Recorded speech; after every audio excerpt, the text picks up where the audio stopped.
Esta va a ser una reflexión muy directa, muy profunda sobre la adaptación de Netflix de Pedro Páramo. Estamos hablando de una obra, vamos a decir, inmortal de la literatura latinoamericana, quizás de la literatura mundial, escrita en el año 1955 por Juan Rulfo.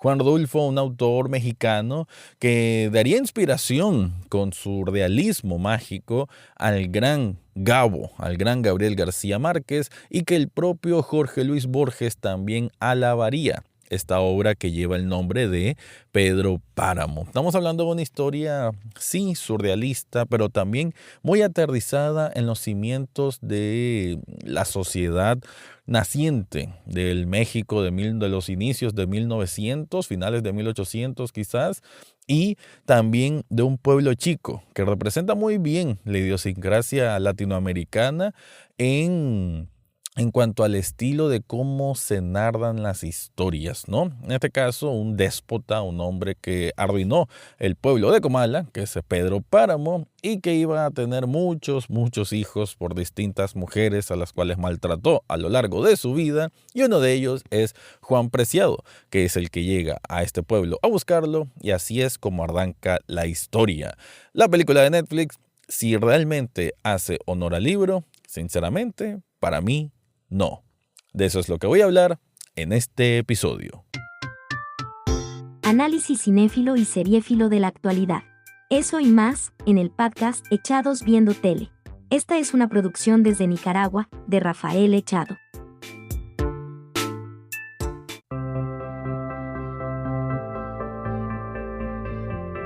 Bienvenido o bienvenida a un nuevo episodio de Echados Viendo Tele, el espacio para escuchar críticas, comentarios, opinión del mundo de las series y algunas veces de películas. En este caso, vamos a hablar de Pedro Páramo, la adaptación que hizo Netflix, que sería como la cuarta, creo, quinta adaptación que se ha hecho en película, en largometraje, de esta obra que no es sencilla, ¿no? Estamos hablando de una obra que, bueno, tengo que decir de primas a primera, yo no la he leído aún. De hecho, y debo también admitirlo de una manera muy honesta, no conocía la obra. Si no es porque Netflix mostró anuncios y todo esto, no estoy tan empapado en el mundo de la literatura, pero cuando salió el anuncio, recuerdo muchos de mis amistades que sí, tal vez le gusta más la literatura como tal, sobre todo gente del ámbito de la comunicación, que tengo muchos colegas que, bueno, estudiaron eso, yo lo ejerzo, pero no lo estudié, y bueno, ellos sí, que en la universidad les enseñaron, además viendo a creadores de contenido mexicanos, que parece que ya se enseña desde el colegio, ¿no? Entonces, por ende la importancia, y ahí ya fui descubriendo a través de muchas lecturas, muchos análisis sobre cómo es la relevancia de esta obra que, nuevamente lo decía, no es fácil de adaptar. Estamos hablando de múltiples personajes que se van a convertir en el narrador, de algunos quiebres de eje en que a través de la lectura, y estuve viendo ejemplos del propio libro, se hace muy llamativo, ¿no? Muy ingenioso cómo hace esos saltos sobre quién lleva la batuta, ¿no? Quién va contando la historia, además de la profundidad emocional de los mismos, ¿no? Casi siempre como con un aire de melancolía, por qué no decirlo también de enojo, de venganza, por todas las barbaridades que pudo haber hecho Pedro Páramo y cómo arruinó la vida de tantas personas e incluso de generaciones. Entonces, creo que eso creo que, refleja bien, ¿no? Porque la importancia de este libro y cómo ha trascendido, ¿no? Imagínate que estamos en 2024 y el próximo año va a cumplir, ¿qué? 70 años. Increíble, ¿no? Y que todavía se hable del mismo, ahí te da una imagen clarísima. Ya también te decía de que se han hecho otras adaptaciones en el 60 y tanto, creo que hasta en los 80 había sido la última, pero ninguna había resonado. Algunos con actores muy importantes de la época, pero como que ninguna quedó ahí siendo una joya del cine, a como si es el libro una joya de la literatura. Probablemente por todo lo que vengo mencionando, ¿no? Su adaptación al lenguaje cinematográfico no es algo sencillo y quizás muchos, ya sea que se saltaban partes del libro, porque bueno, así es, no vas a resumir un libro de no sé cuántas hojas a hora y media de película, 2 horas, muy difícil, pero todos hicieron esfuerzo de diferentes formas. Ahora le tocó el turno a Rodrigo Prieto, este director de fotografía muy aclamado que ha trabajado con directores impresionantes desde Iñárritu hasta Martin Scorsese, donde ha sido nominado múltiples veces a muchos premios, ha ganado muchísimos premios, tiene una estética, una visión muy, muy hermosa. A mí me gustó mucho el trabajo que hizo en Killers of the Flower Moon. La verdad que esa película tal vez no va a ser tan memorable, pero sí la puesta en escena, cómo se ve la película, esos planos, ahí tiene que mucho que ver obviamente la fotografía, la dirección de fotografía, en este caso a cargo de Rodrigo Prieto, y aquí ya funge como su primer, vamos a decirle su primer papel como director como tal de la obra, su ópera prima. Y hay que decirlo, le quedó grande el asunto. La película de Pedro Páramo simplemente no es tan atractiva, ni siquiera en argumento, ni siquiera en cómo se ve. A mí me sorprende mucho que hay alguna gente común, así como otros críticos, que vieron en la película algo que yo no lo miré en absoluto. Decían de que era hermosa la fotografía. Claro, tiene buenos momentos, buenos planos. Hay uno en particular que recuerdo que me gustó bastante, pero de ahí poquito más. A mí la película me decepciona enormemente porque no se siente amplia. Y cuando digo esto es a nivel de dimensiones. Si Comala, y platicando nuevamente con amistades que leyeron el libro, decían, ¿cómo van a reflejar en imagen Comala? Dice, yo tengo un Comala, este pueblo, en mi mente, de cómo me sumergí en esa lectura, cómo lo interpreté, no, que eso es lo hermoso y por algo es uno de los artes más importantes de la literatura, ¿no? Por crear ese imaginario dentro del lector. Y decía, ¿cómo lo van a mostrar? Y yo también esperaba, pues llenándome de esa experiencia y nuevamente diciendo, leyendo pequeños extractos pues, del libro, también me daba cuenta de que, oye, esto es un material interesante y un reto importante, ¿no? Para un director, para un cineasta. Y la verdad es que esta versión de Netflix fue a lo más mezquina. Se notaban como 2 pasillos del pueblo. Sí, eventualmente vamos a ver una especie de hacienda, ¿no? Una casa grande, pero tampoco se explora tanto. Son solo unos cuantos cuartos, como que creo que el presupuesto tuvo mucho que ver. Aquí Netflix la estuvo vanagloriando y sacando un montón de reportes y todo, pero bueno, yo digo, ajá, me puedes decir maravillas, pero no se siente en la película. ¿Por qué está tan reducida? Y creo que algo que me venía a la mente constantemente es que se sentía como el set de una telenovela. Ok, sí, puede tener un ámbito similar, ¿por qué no? Pero no podés hacer lo que se supone que es cine, que es una película, y contar con sets como de una telenovela. O sea, eso es al cual mayor absurdo.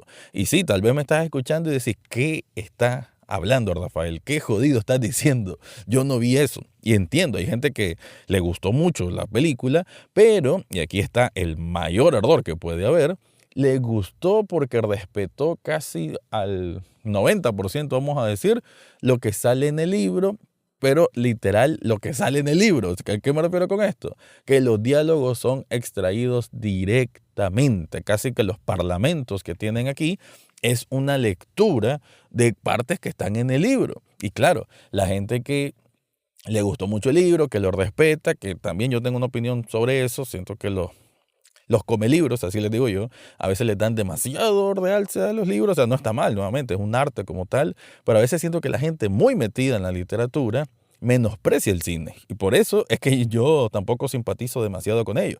¿Y por qué el cine va a ser una escala menor que la literatura? Yo lo respeto igual. Yo puedo respetar cualquier arte igual, ¿no? Está bien. Y el libro, sí, entiendo. Los libros son algo maravilloso, ta. El cine también lo es. La televisión, las series de televisión ya son obras artísticas. Pero, nuevamente, si digo esto enfrente a un come libro, ay no, el acabose, ¿no? La tragedia. Qué locura estoy hablando, qué ignorante que soy. Entonces, por eso es de que ese apego exagerado que hay con el tema de los libros, a veces a mí me incomoda bastante. Pero bueno, nuevamente, Pedro Páramo es una película que quiso parecerse demasiado al libro sin tener el presupuesto adecuado ni la estética apropiada, y creo que el resultado, que ya vamos a caer a eso, es bastante aburrido. Pero bueno, antes de continuar, te quiero contar algo. Si estás buscando algo para regalar en esta Navidad, o por qué no, regalarte algo vos mismo, te recomiendo Kitsune Nicaragua. Esta tienda de sublimación te hace unas camisetas increíbles, el diseño que vos querrás, al tamaño que vos querrás ese diseño, con cualquier color de camiseta y la mejor calidad. La verdad es que yo no me quejo, tengo muchos productos de ellos porque no son solo camisetas. También son covers para celulares, también son tazas, también son vasos térmicos, pósters para que pegues en cualquier pared y la verdad que muchos artículos más. También hay hoodies en esta temporada, un poquito de frío, la verdad que un hoodie de estos es de la mejor calidad. En las notas de este episodio te dejo el enlace para que descubras todo lo que tiene Kitsune Nicaragua. En esta segunda parte ya te voy a contar por qué es que siento que Pedro Páramo no funciona. Y es que la historia sí, llega Juan Preciado, va al pueblo de Comala, está buscando a su padre, que fue un mensaje que le dejó su mamá, y ahí va dando cuenta que el pueblo está plagado de fantasmas, ¿no? De espíritus de personas que ya no están en este plano de vida y que algunas de ellas pues no son conscientes que ya no están en este plano de vida y simplemente continúan con sus quehaceres incluso, ¿no? Así es como él poco a poco, en medio del susto y en medio del asombro, pero al mismo tiempo en medio de la curiosidad, va a ir descubriendo la historia de quién es Pedro Páramo. Ahí es cuando la película, la historia como tal del libro, va vislumbrándose de una manera muy especial en cuanto a cómo haciendo esa escala, ¿no? Esos flashbacks, podemos llamarle, de que primero va a estar Pedro Páramo, vamos a conocer de él, después volvemos a Juan Preciado, después vamos a ir con Eduviges, así, con distintos personajes, y vamos a ir conociendo y como que armando un poquito, por así decirlo, el rompecabezas de la historia, que puede sentirse un poquito confusa, pero gracias a la brillantez de Juan Rulfo, todo se va entrelazando de una manera bien interesante, ¿no? De una manera que hay que ponerle mente, por supuesto, pero al mismo tiempo es una lectura agradable y adaptable para casi cualquier tipo de persona. Entonces, eso creo que es ya lo decía, por algo es que este libro es considerado una joya de la literatura latinoamericana y, ¿por qué no, mundial?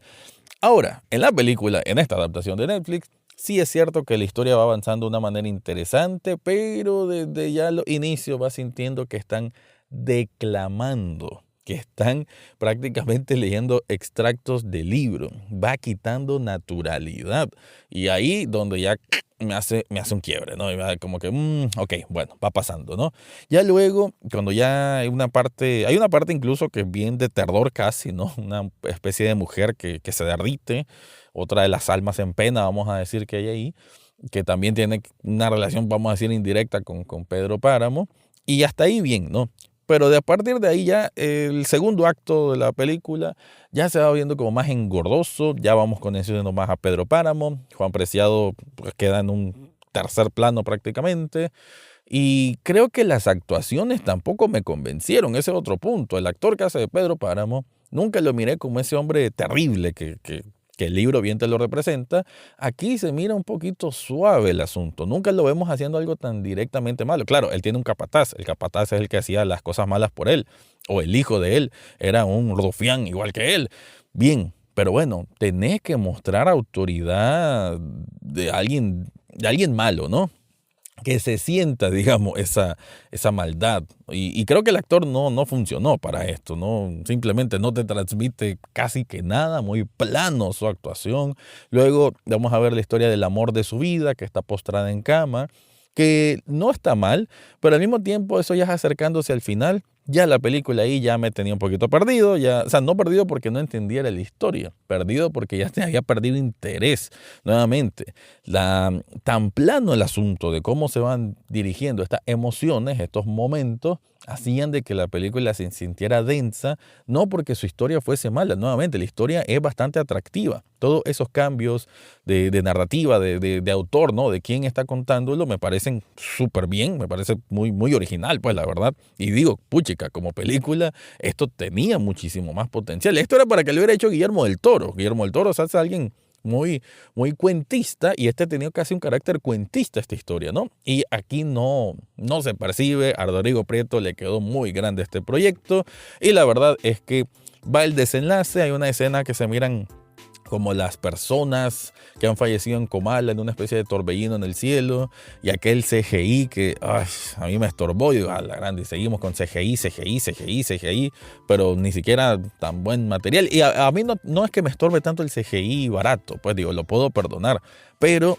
creo que debieron haber optado por cosas más orgánicas, más reales, que no es que iban a salirse tanto de presupuesto, son simplemente decisiones de dirección que nuevamente aquí me doy cuenta, y con esto voy cerrando, por qué esta película Netflix no la lanzó a los cines.